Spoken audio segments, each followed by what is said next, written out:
camera to look at. That's the first time I've had two cameras. Hello world, I'm DJ Craven and you're listening to the Craven Happiness Podcast. This is episode number 3. If you're still with me, again, I appreciate it. Thanks for listening. Very excited to introduce our guest here today.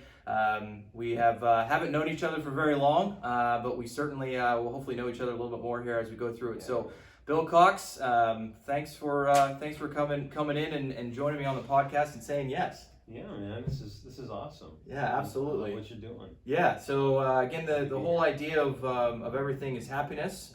We kind of talked a little bit before and throughout some of our interactions about that. And if we can, what I like to do is kind of give a little context, for the audience about kind of who is Bill Cox, and give me a little intro of Bill Cox, a little background, where you're from, all those kind of good stuff. Yeah. So Bill Cox, I actually grew up, born and raised in Guys Mills, PA. Okay. And I live in a house, built a house 1,400 feet from where I grew up. Nice. Yeah, and I actually share the same driveway with my parents to this day. Very good. When I was growing up, I always remembered, just when I was in high school, I thought to myself, someday I'm going to build a house up in the woods behind my parents' house. No kidding. Yeah, it's one of the highest points in the county. It's back awesome. in the woods, off the road, just a beautiful place. Yeah. And I did it about 17 years ago. Now, how early do you think you had that goal? Can you remember that far back? How early do you think you actually, said to self, I want to build a house there? I think I was around a sophomore in high school. Okay, so fairly early. Yeah. That's awesome. The house didn't turn out exactly like it was in my mind, yeah. actually, but yeah. That's pretty cool. So Guys Mills, help me out with the high school. Guys Mills is Maplewood is what I would have guessed. So you're a Tiger. Yep, through 10th grade. Okay. And then transferred actually after my sophomore year to a private Christian school. Okay. In Meadville, Calvary Baptist Christian Academy. Yeah. Okay, great. So you get you graduate through that, and obviously Christian background and everything. Mm-hmm. That was heavy in your life, I would presume. Very significant. Yeah. Well, that's good. Definitely. That's good. And after high school, you've gone to further education. You've gone to right into the workforce. Yeah, What's the steps from there? I was kind of one of those people that was like the roundabout way. Okay. I think there are a lot of people in life like that. My son's kind of going through that right now. Yeah. He's a senior, and we just had a conversation about this yesterday. Okay. Just about what's next. Yeah. And it's funny how some people, from the time they're like 6 years old, they know they want to do this. I want to be a doctor. I want to be a scientist. Or I want to be this or that. And then, which is amazing. Yeah. But then there's those other people, that you graduate from high school and you have these ideas and you kind of have a general sense of your gifts and your personality and some of the things you're interested in. But when you think about how does that translate to a job, it just feels like there's 1,000 different directions. It's a little overwhelming. It's very overwhelming. And that was kind of me. When I graduated, I didn't have a clue. Okay. I knew that I wanted to continue playing basketball. Okay, this is a good thing. And I knew that I wanted to meet somebody. Those are my I wanted to get married. Right. Those are my aspirations coming out of high school. And beyond that, I really didn't know. Okay. I grew up on a dairy farm. For a while I thought, I would continue the farming thing, but by the time I was a senior, I realized that I was not going to continue to enjoy the smell of cow poop manure for the rest of my life, and it's a great life, but it's like you're there 7 days a week. Yeah. Cows need milk twice a day, and of course the whole farming industry has changed massively over the past few decades in this region. Yeah, from a farming standpoint, we've talked about this before with some of my buddies, and again, I'm from Meadville, so there's certainly some farmers, but we're really not farmers, right? People from Pittsburgh think we're farmers, but we're really not farmers. There are people around us that are farmers, such as like maybe yourself and your family, and we always say that of like, man, it would be nice to maybe be a farmer, but then I always say of the exact point that you just said, you don't ever get a time off. Like, it's not like all of a sudden, well, the cows don't need to eat today or whatever, or they don't need milk today, or check an item there. It doesn't matter. That all needs done. So I could feel you on that point of it being a 24/7 thing. It's not like you can just take a vacation without somebody looking after the farm. Yeah, it's an awesome life, and I appreciate what people who are passionate about farming do for our culture and our world, and the idea of being your own boss and being outside and providing something of value to the world is amazing, but for me, it just kind of wasn't my thing. And so my brother had gone to Bible college, and I thought, hey, I could play basketball there, and chances of meeting a good girl and be good there. So I was like, why not? We'll give that a shot. And those are my glorious aspirations. Right. Of college. Okay.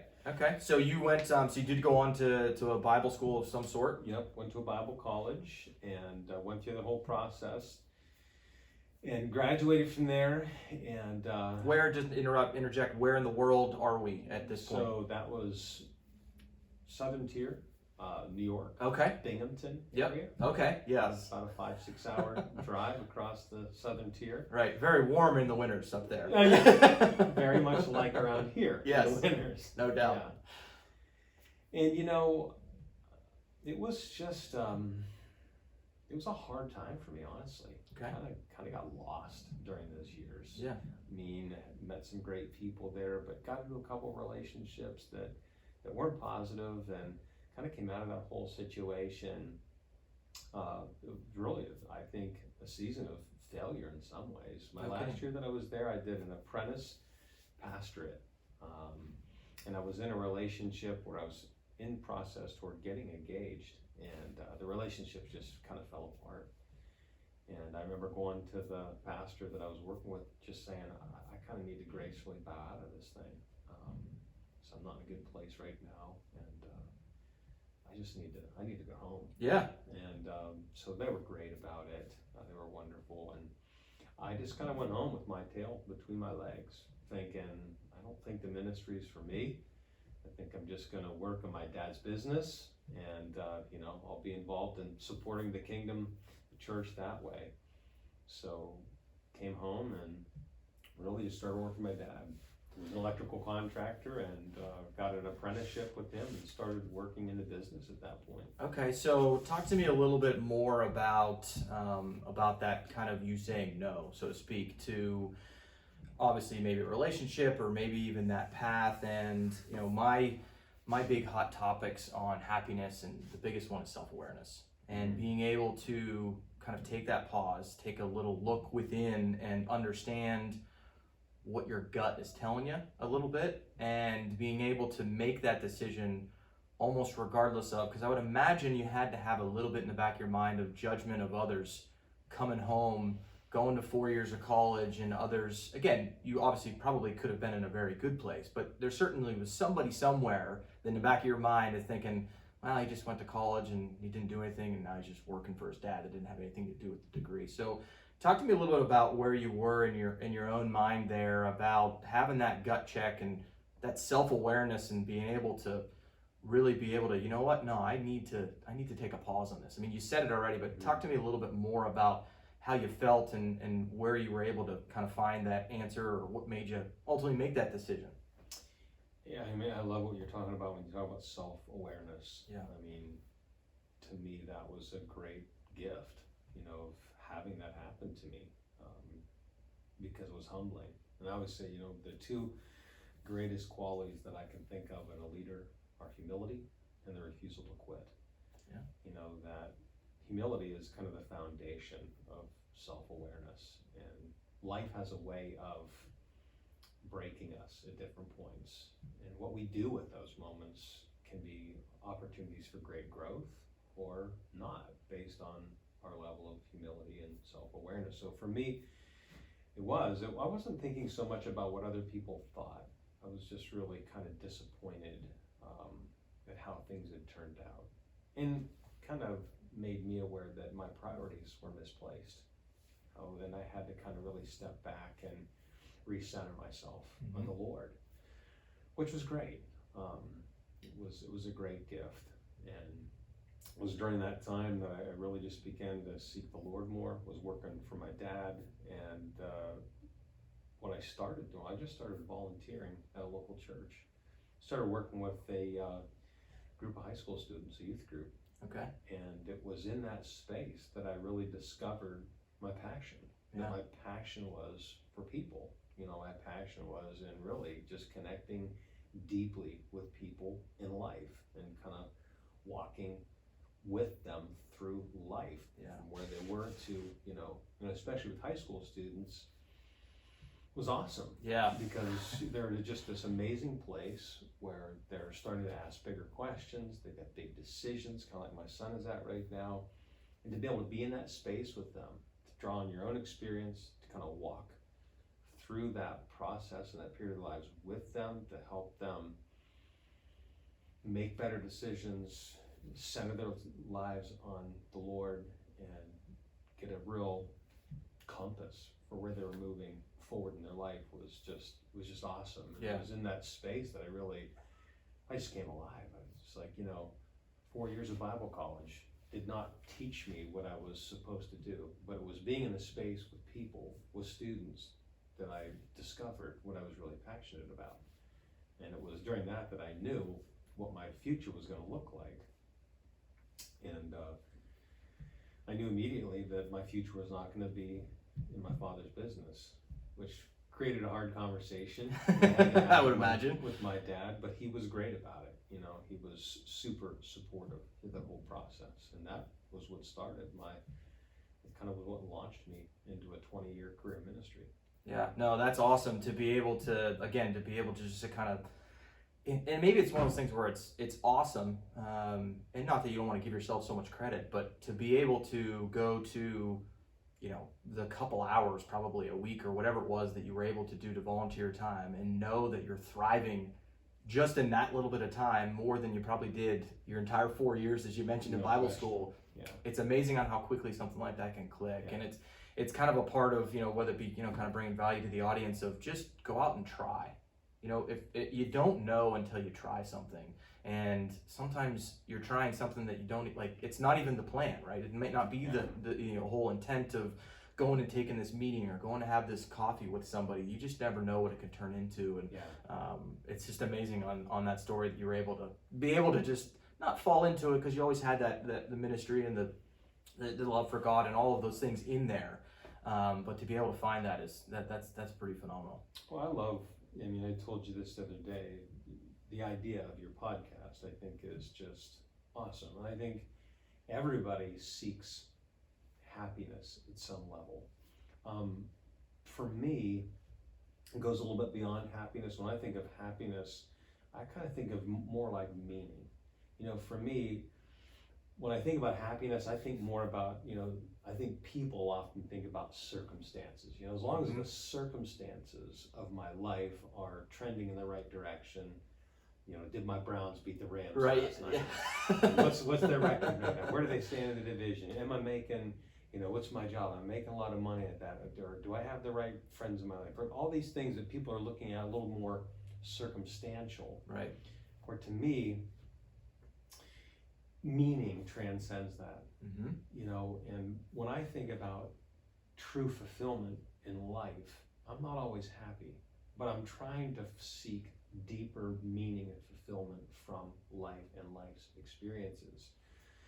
So when I think about people kind of wanting to find happiness, I always try to help people think about it maybe a little bit deeper level. What kind of a life is going to be a life that's going to provide for you a deeper level of meaning, regardless of the circumstances that happen.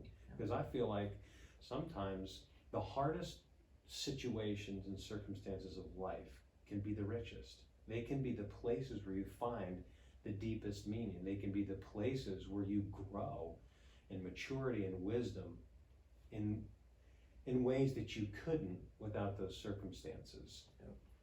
And so it's through that path that I think we can find kind of our compass and our true north. Yep. For me, when I went through that season, what was cool for me was that was kind of breaking. It brought me back down to the foundation, but it also started to cause me to kind of hit the reset button in my life.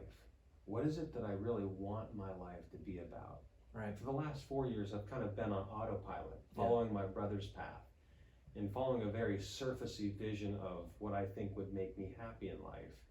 That didn't work. Right. It wasn't deep enough. Exactly.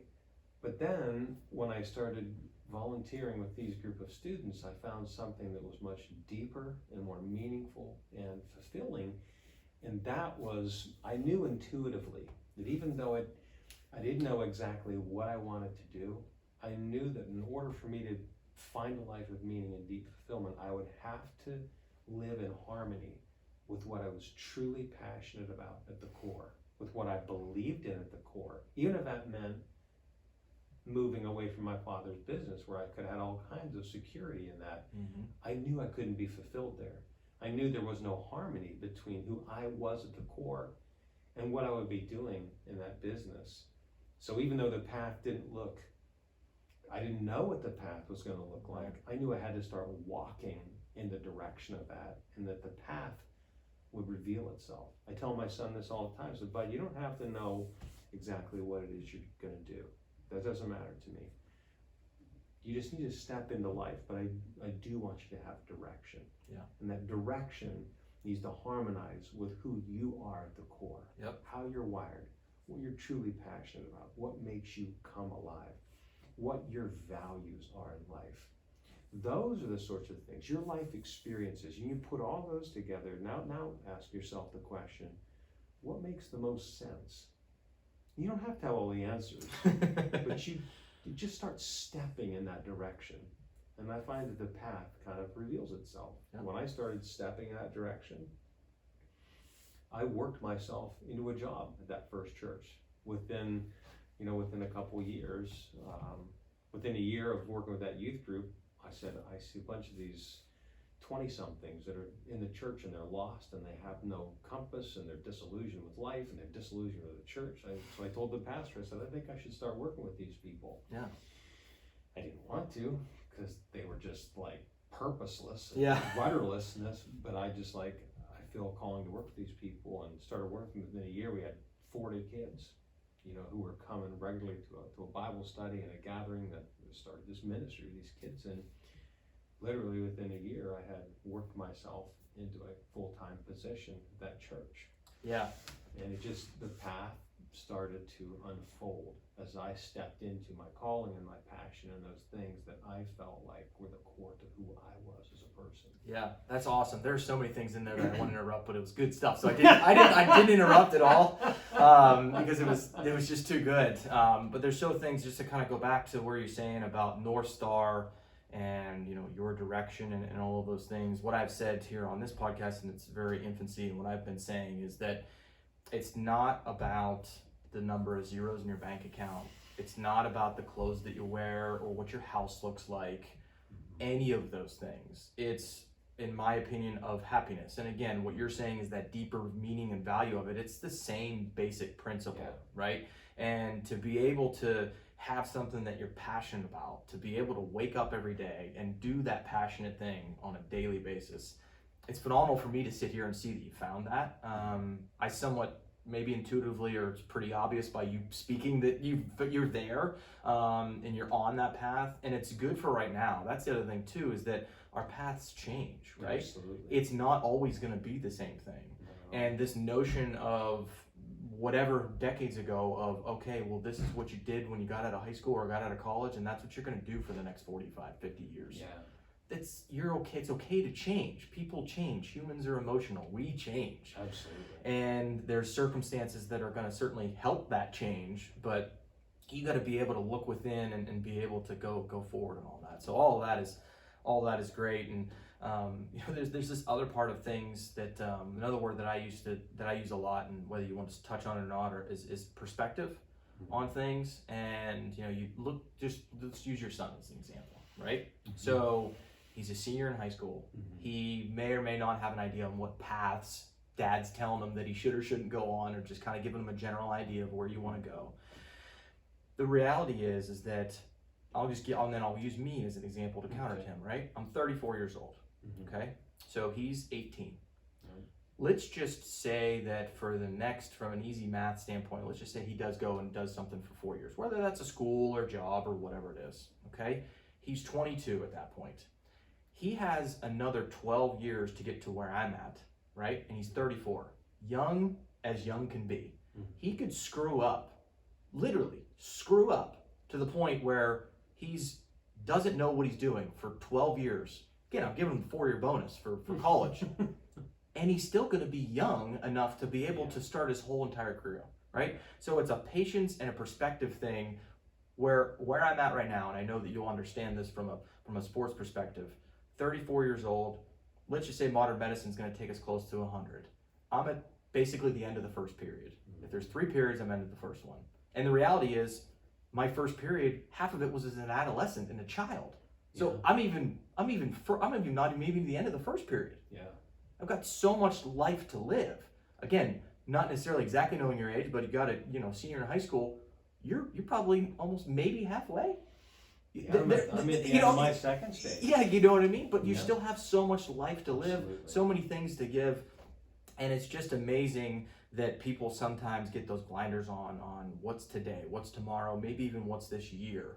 And they don't look out further, because we're going to live most likely a long life. Yes, you could die tomorrow.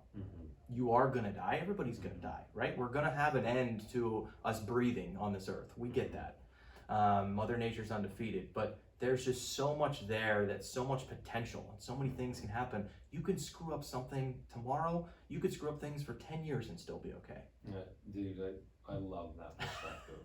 I just finished writing a curriculum for an online course that I'm going to be, promoting here in the next year. And it's really kind of my 5-step coaching process.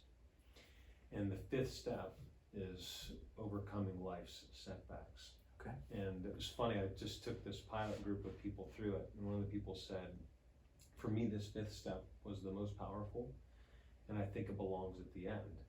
And I said to him, I'm really glad you said that, because that's why I put it there. And that really affirms what I believed about, what I think about failure and setbacks. That most people look at life as pass fail, not learn and grow. Right. And I feel like nothing sabotages or causes people to take themselves out of the game. I'm a huge football fan. Yeah. And you look at last night, Browns, they're playing the Rams, won Super Bowl last year. Nobody's basically given them a chance. And they did lose, but what I thought was interesting, they come into the game and their entire secondary was out with injuries. And it was like almost before the game even started, everybody wanted to mail it in. Yeah. And yet at the same time, these guys competed and they played a phenomenal game. But I think so many people, they look at failure as, they look at life as pass fail. And so as long as I'm doing okay, so back to circumstances, as long as life is trending in the right direction and I'm doing okay, then life is good. But if something difficult or painful happens, or if I make a mistake or do something really stupid in my life, for whatever reason, then for a lot of people, that failure, that setback it almost defines their life. Right. And they kind of quit. I see so many people who just kind of quit on their life. Yeah. When they could use that situation to grow in wisdom, to grow in humility, to become more compassionate, to grow their heart for other people who go through challenges in life, and just the opposite of taking themselves out of the life equation, they could have a much deeper and bigger impact in the world specifically because of the failure and setback. And to me, I just think that's such a significant thing for people to understand, that you're gonna make some stupid decisions. You're gonna have some things in your life that you wish you had do-overs for. Well, you do get do-overs. Yeah. You do get mulligans in life. Right. But who doesn't recognize that, guess what? We're people.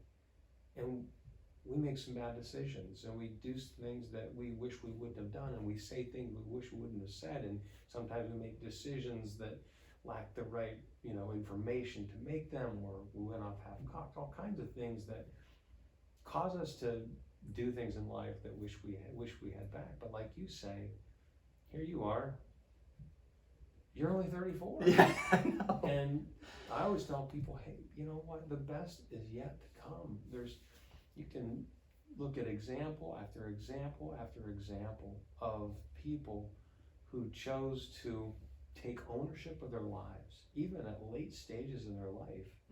And I mean, Colonel Sanders. I mean, Yeah, right. Every 5 seconds you see a commercial of Colonel Sanders, and here's a guy who didn't start his business till after he retired, using his first retirement check, you know, to invest in his vision of building a great business and brand. And he didn't quit on that, but he used all those setbacks in his life to be the very means by which he would create something that now is a legacy in our culture and the world that we live in. Absolutely, and to kind of expand on some of those things, what I have heard and what I kind of look at it is that there's so much success that comes out of adversity. It's crazy. Like, it's somewhat mind-blowing. If you look at somebody that, and maybe they might be small adversities, but almost everything that's happened to anybody that's successful, I guarantee that they've been through adversity. And some of it might be small, some of it might be big, but there's adversity there. There is. You just have to, because you have to learn from your mistakes. How do you know otherwise? You're not just that lucky. If you were that lucky, just go play the lottery. Yeah. I mean, it's just not going to happen. So some of those things are unbelievable. And looking at it from that lens and looking at it that way, I guess I want to say and make sure that everybody hears this is that it's very difficult sometimes to do that. I think that some people have the ability to do it easier than others. I think some people have the ability to see that as a learning experience, and then others, it just, like you said, it kind of defines their life. They think it weighs on them of like, you know, if I just would have done this. Heard something the other day as well as, you know what, you're never going to know the alternative. There's no time machine, right? Yeah. I mean, Absolutely. Marty McFly in the dock aren't coming, right? I mean, it's just not happening. So you can't go back and change those. And what I use that is that then that goes to the past, but then to the future, just make the decision and own it and move on, right? Absolutely. If you made a mistake, you say your amends, you say your apologies. There's not much more that you can do other than that, and then try to do better the next time. Yeah, I think a lot of people struggle with that because of the belief systems they hold about themselves, about failure itself, and a lot of times we inherit these mindsets from our families of origin. Certainly. And you know, from ages 0 to 7, where our mind is in that theta stage, the imaginative stage, and we're just observing everything around us. We're downloading programs. Big sponge. Yeah, and a lot of that has to do with our families. Right. We live more with our direct immediate family than we do with anybody, and so we're downloading these programs about how I see myself, how I see the world, how I view money, how I view people, and those become powerful programs that people that they live on for the rest of their lives. You talk about, this is why self-awareness is so important. So many people are in these places where they see themselves as failures. They don't see a hope for their future. They've got to this place where they're accepting life. Right. They've resigned themselves to life rather than fully stepping into their lives. It's become self-fulfilling prophecy because of what they tell themselves about what's happened to them in their life. They could tell themselves a completely different story. And sometimes people aren't even aware of these value systems, these mindsets, these attitudes that are just causing their lives. Yeah, it's restricting. They're living on the effect side of life rather than on the cause side of life. And that's one of the things I love about coaching so much, is that a big part of coaching is helping people expand the territory of their self-awareness. Yeah. So that they start to become aware of these mindsets that they maybe never have consciously been aware of, because a lot of these mindsets are running at a subconscious, below the level of consciousness level, and they're driving every value judgment they make, every decision they make, how the priorities are set up in their life. It's driving it all, and they're not even fully aware of it. They're not even aware that they're doing it. And then when sometimes people start to become aware of these mindsets and they start to see the effect that those things are having, and they realize that they can change the way they think, Yeah. that is possible, that becomes something very empowering and exciting for people, that they can envision a new future for their life, a new way of seeing themselves. Right. And when that changes, everything changes. Yeah, it's again something I heard the other day of, it's almost kind of like going on offense instead of playing defense a little bit. Yeah, totally. Right? I mean, it's, let's go out there and, like I said, play a little offense instead of just reacting or playing defense. Life. Yeah, Totally. absolutely. So I like that a lot. You mentioned coaching. I think it's a pretty good segue to go into that of, you get through, kind of going back a little bit here of, you get through things, you start, going to full ministry, and, now you've got, again, I don't want to steal your thunder, but you've got this coaching, thing that you're doing and somewhat basically full time, right? Talk a little bit about that and kind of how you got from the ministry end into the coaching, so to speak, and just kind of where that direction went and how that transition went. Yeah, I mean, that's something I think a lot of people wonder, like, how did that happen? Yeah. And I always tell people, really, it's the same why, it's just a different platform. Okay. And my why is pretty simple. I want to inspire and equip great people to live a legacy so that they can leave a legacy and inspire the next generation. To me, that's what life is about. Yeah. I think we were put on this earth for something beyond ourselves. We even learned this from Maslow's hierarchy. That the top of Maslow's hierarchy of needs, originally it was that 5, at the top of that was called self-actualization, which is kind of like, I want to discover my purpose in life. But as psychologists continue to work with that model in the decades that followed, that 5 expanded to 8. And there was one above self-actualization that they referred to as transcendence. And I think that is so amazing that psychologists study thousands upon thousands upon thousands of human beings. And they're asking this question, what truly leads to human flourishing? And they found at the top of that, what the need that we all have, that is the highest need of humans, is to live beyond ourselves. And so to me, we were put on this earth. So why are you having a podcast? Yeah, right. That's exactly why I'm doing it. You want to leave a legacy, right? Absolutely, yeah. You want to make a difference in the world. You want to add value to people's lives. You could do this for free, right? Yeah. And you are doing it. I am doing it for free.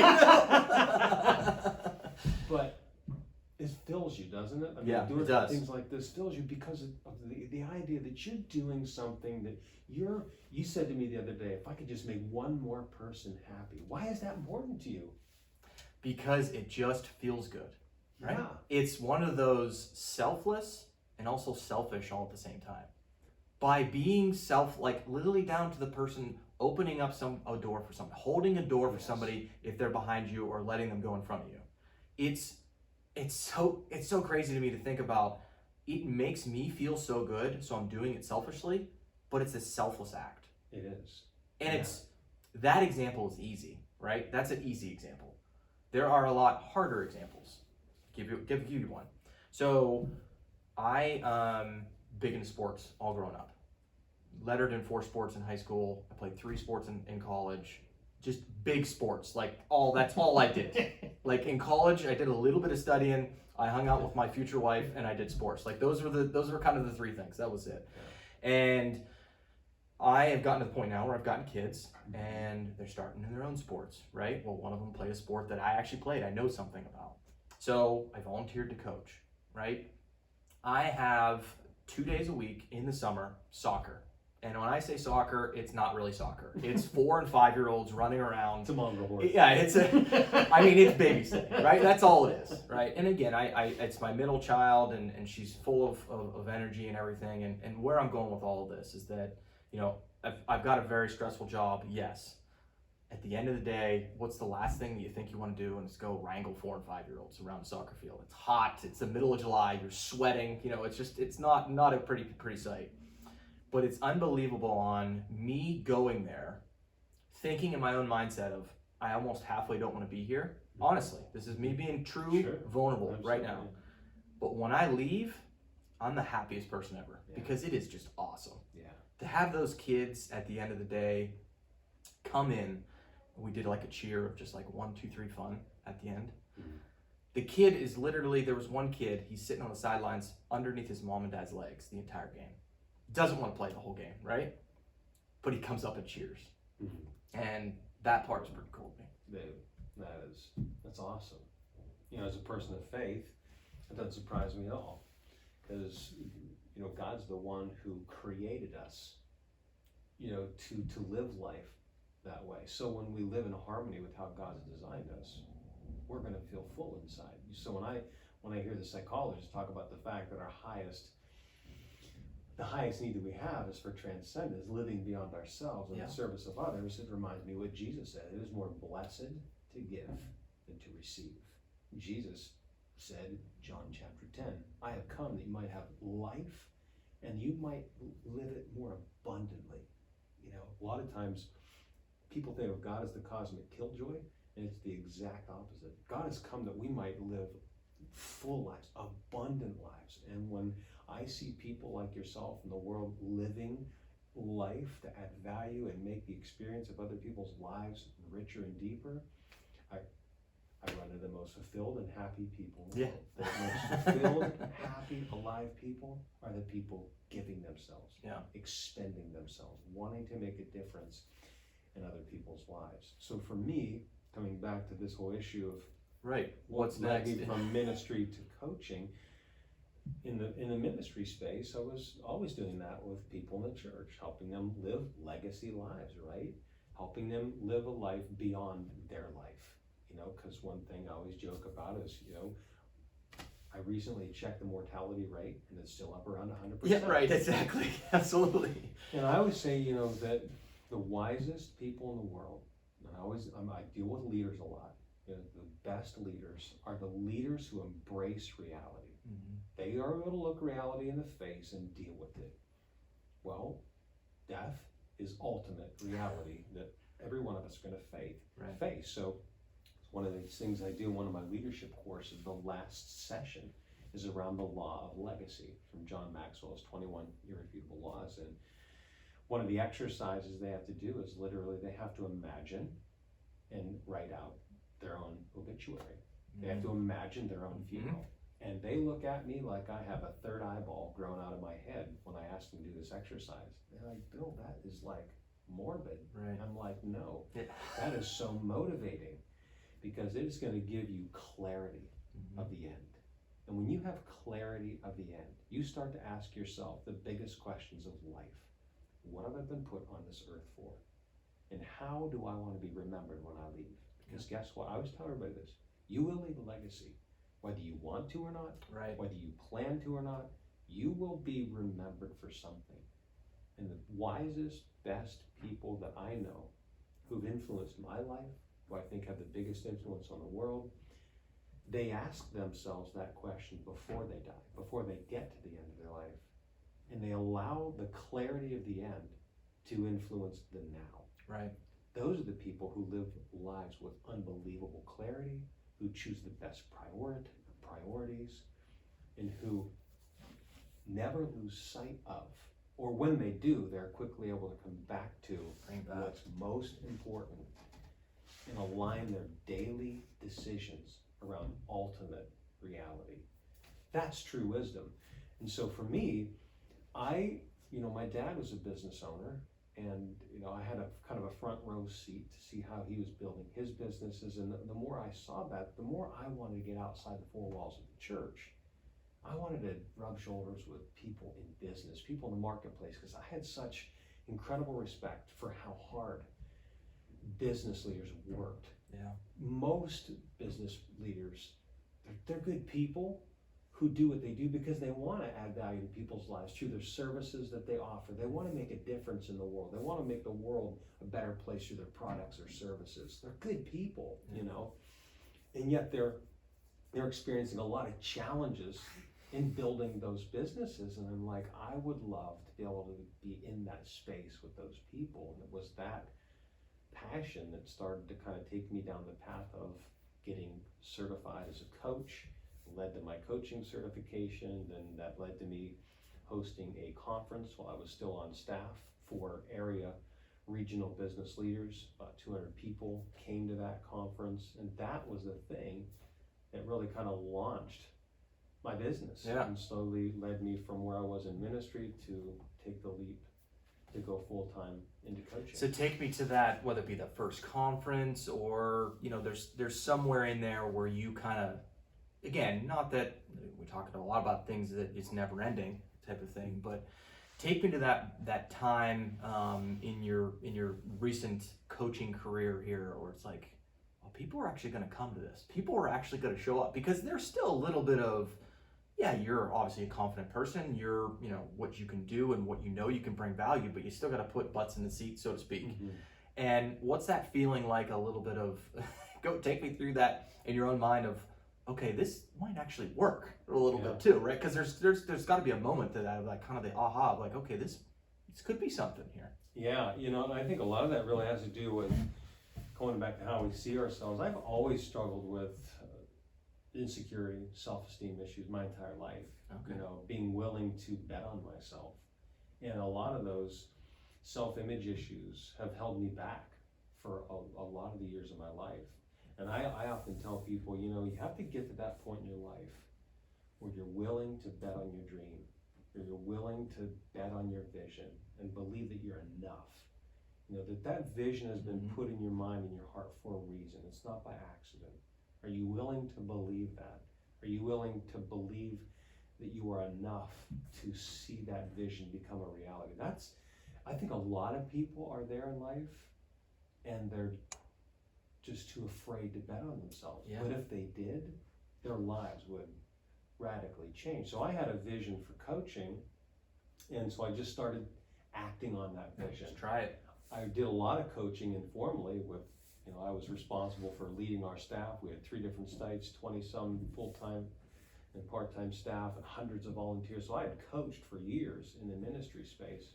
Then I did the formal coaching skills, and I just started leading masterminds with business people. Yeah. Just to kind of get my name out there. And then, so I decided, hey, I want to cast a bigger net. Right. And did this conference, and I didn't know how many people were going to show. I was terrified. Right. I'm sure you were. Did some lunch and learns around that to try to spread the word. Got the staff involved in putting this thing on, and we had 200 people show up. So it was awesome.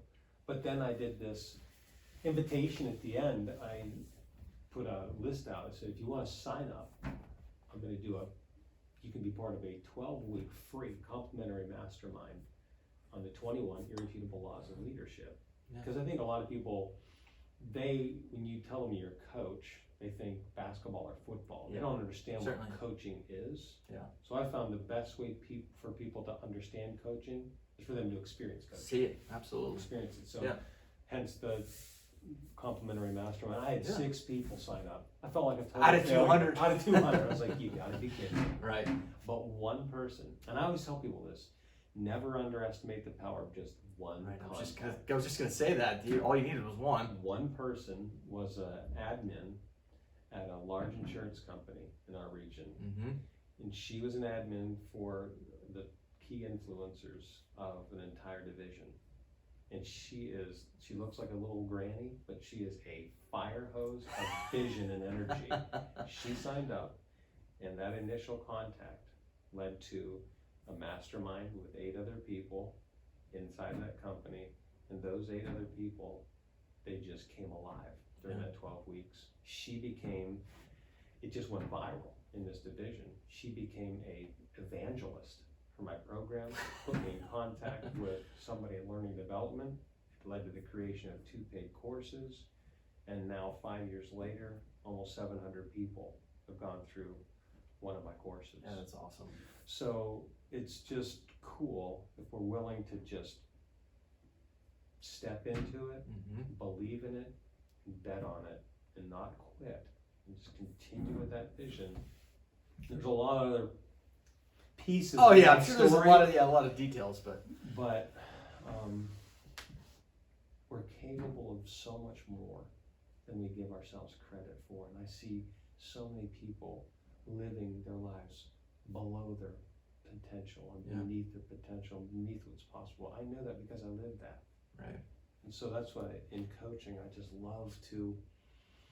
I love to provide belief for people that they don't have themselves. I always say, you can borrow my belief. Right. I believe more in you than you believe in yourself, and Yeah. what's possible, which I think is so powerful in the coaching space, is that you can be that. You can be somebody's champion. You can hold that vision of their life up for them and be that collaborator. Yeah. You're giving them Their validation. success. Yes. And you're helping them chart and create that pathway forward that is inside of them. Right. That they just need to realize, clarify, and call forth and start to step into. Right. When people start to step into those things, everything changes. Yeah. So what you're saying is that you gave yourself away for free that ultimately turned into something that was actually monetized and be able to feed yourself with. It's an unbelievable model. Jesus said, Jesus model, give and it will be given unto you. But I tell business leaders this all the time, that the best thing you can ever do for your business, the smartest thing you can ever do is just lead with value. Mm-hmm. Be incredibly generous. Give, because giving in of itself, first of all, it feels great. Right. It feels really, really good. And if you just want to think about it selfishly for sales, people are much more likely to do business with generous people that they see that are just leading with value, not just trying to get something from people. It's almost all about the intent, right? I mean, because when you give something out for free, if the true intention is that you want to just bring value to somebody, exactly. If that's the true intention, it's going to come back. People are going to feel that. It's going to come back full circle. They're going to harmonize with that. It's also going to create a great relationship. So you've got your coaching thing going on right now. To kind of go to the next steps, I mean, one of the big things while we're actually in this room a little bit is you got here at the end of the next month, October 25th, which I will never forget because it's my wife's birthday. So once it was on that date, I was like, I know exactly what day it's on. The Live to Lead. So not to bury the punchline by any means, but one of the things that I certainly wanted to give you a chance to, for the 6 people that are going to listen to this, plug them at anything, to be able to plug the Live to Lead, because I'm signed up, I'm excited for it. I know a few people that are going as well, and they may not have signed up yet, but I think they're hoping to, some of the lunch and learns trying to win a chance into it. But yeah, tell me a little bit about what that's all about and just kind of a little bit the background behind there. Yeah, so leadership is hard work. Yes, and I love working with leaders because when I have the opportunity to work with a leader, it has an exponential effect. A leader is one to many. So if I can affect a leader's life, I know that leader is going to affect many lives. So it's like an exponential impact. Scalable. Leadership is hard work. It's easy to get discouraged in the space of leading well. So I've always been passionate about helping leaders get to the next level. And a big part of that is providing environments where leaders just can detach from the daily grind and get in a space with other like-minded people and be inspired to think new thoughts, to be exposed to different thoughts, to be exposed to leaders who are also in that path of, hey, this is hard, but I want to grow and get better. And there's a special vibration that gets created, and energy in a conference space. I've gone to conferences for years because I so deeply valued what it did for me personally, just getting away, thinking into my own life. And that's what I tell leaders all the time, develop the owner, not the business. The potential of your business is not in your products, it's in you. Mm-hmm. Your products, your business, its success is just a direct reflection of you. Are you growing? Are you developing yourself? And if you do that, the business will grow as a result. So conferences are a great space for leaders to think into their lives, be taught, be exposed to new ideas, be inspired, and re-energize them to network with other people. I have gone to conferences all throughout my life and have found them to be deeply valuable. And I knew that when I started my business, I wanted that to be part of my own business building strategy, not just to build a larger network of people that I could work with, but to create those environments for leaders. Right.